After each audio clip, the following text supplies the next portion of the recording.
السلام عليكم ورحمة الله وبركاته. معاكم مطبخ رشا المغازي. النهاردة هعمل مسخن فلسطيني. دي وك سخنة حطيت فيها معلقتين زيت زيتون وهنزل فيها باللحمة اديها صدمة في الاول.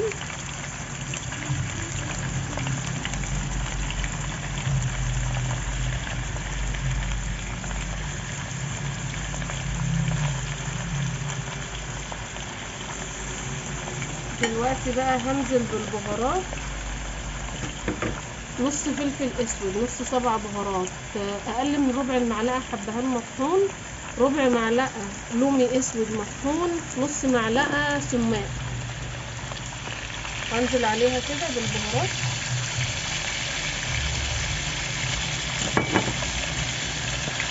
اديها تشويحه.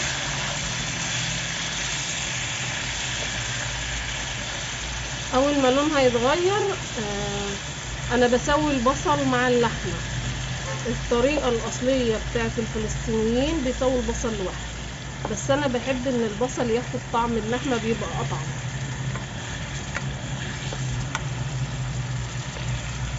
بسيبها بقى تاخد لون من الناحيه التانيه، وبعدين هنزل عليها كميه اللحمه بنحط قدها بصل ايا كان بقى اللي هتعملوه.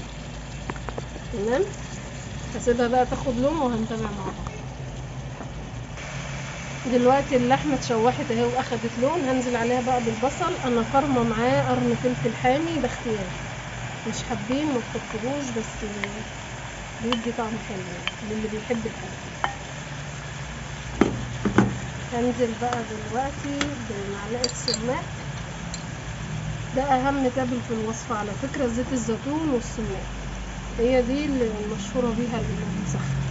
هسيبهم بقى كده يستووا مع بعض، ولما يستوي هوريكم.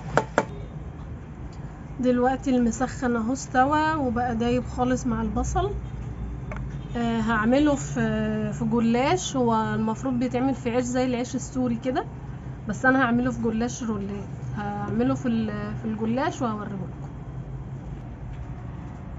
دلوقتي انا عملت اهو في الجلاش وحطيته على الجريل، اخد تحميصه كده. مقدمه معاه رانش صوص. ممكن تقدموا اي صوص انتوا حابينه. اتمنى تجربوه ان شاء الله يعجبكم وبألف هنا.